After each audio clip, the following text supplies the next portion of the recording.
అంత తక్కువ percentage oats రావడానికి కారణం ఏంటి సార్? మీరు ఆల్రెడీ అక్కడ చేశారు కాబట్టి ఎంతో కొంత ప్రజాదరణ అయితే ఉంటుంది.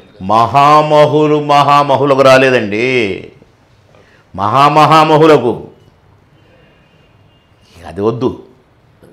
నేను ఆ పేర్లు చెప్పటం, నాకంటే తక్కువ ఓట్లు వచ్చిన వాళ్ళ పేర్లు చెప్పడం అది అవసరం లేదు. ఇక్కడ ట్రెండ్ మారింది. ఆ ట్రెండ్ ఎందుకు మారిందో రిజల్ట్ని బట్టి చాలా వరకు అర్థం చేసుకున్న వాళ్ళు అర్థం చేసుకున్నారు, అర్థమైన వాళ్ళకి అర్థమైంది. ట్రెండ్ సడన్గా మారింది. సడన్గా ట్రెండ్ మారడానికి మళ్ళా తెలంగాణ పోద్దా అనే భయం ఏర్పడింది ఓటర్లో. ఇప్పుడు 2 టర్ములు 10 years అధికారంలో ఉంటేనే తెలంగాణ ఉంటుంది. అప్పుడు తెలంగాణ ఇచ్చినప్పుడు చెప్పారు. ఇప్పుడు ఇవన్నీ ఏకమై ఒక రకంగా మళ్ళీ చంద్రబాబు గారితో ఈ అటాక్ జరిగేసరికి ఏదో జరుగుతుందిరో, మన తెలంగాణ గుంజుకుంటారో, ఏదో అలాంటి ఒక చిన్న అలజడి బయలుదేరింది. సరే, ఇక కేసీఆర్ గారు హరీష్ రావు గారు అదే గుప్పారనుకోండి, ప్రజలకి మంత్రం అయిపోతుంది, ఇక తెలంగాణ గుంజకపోతుండ్రు అని పెట్టారు. ఏదో మొత్తానికి ప్రజల్లో ఒక రకమైన సడన్ చేంజ్ ఒక 3-4 days ముందు, 4-5 days ముందు వచ్చింది. ఇక దీని వెనకాల ఇంకా చాలా తతంగాలు జరిగినాయి. ఒక్కొక్క క్యాండిడేట్కు 10 కోట్ల నుంచి 20 కోట్ల నుంచి 50 కోట్ల దాకా డబ్బులు పంచడాలు జరిగినాయి.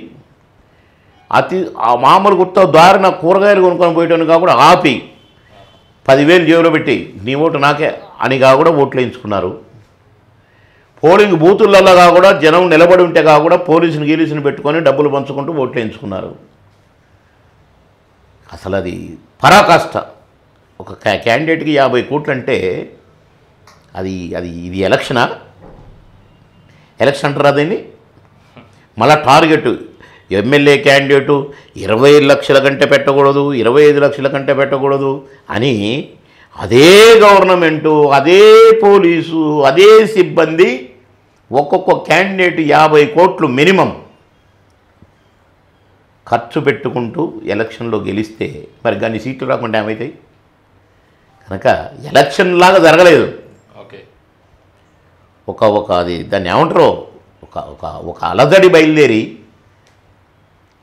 అది కుమ్ముడులాగా కుమ్మిరు. అది ఆ కుమ్ముడు ఏంటో అది అసలు మాటలతో కూడా చెప్పడం రాదు. అది బహుశా భూమి పుట్టిన కానుంచి ఒక్కొక్క క్యాండిడేట్ 50 కోట్లు ఖర్చు పెట్టి, అంటే టీఆర్ఎస్ క్యాండిడేట్ పెడితే కాంగ్రెస్ పెడుతుండే. ఏం పెట్టుడు అది. మా పార్టీ రూపాయి అయ్యలేదు మాకు.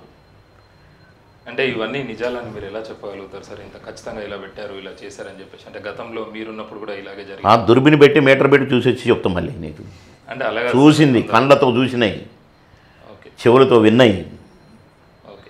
కళ్ళతో చూసినాయి, చెవులతో విన్నాయి. అది మాటలకు అందరివి అంతే. నమ్మకం లేనప్పుడు అడగబాకు. హలో పీపుల్, నేను మీ Gayatri Gupta. Please subscribe to Tambola TV. Very interesting. Subscribe to Tambola TV. Hi, hello, namaste. It's me, Madhvi Lata. Please subscribe to Tambola TV.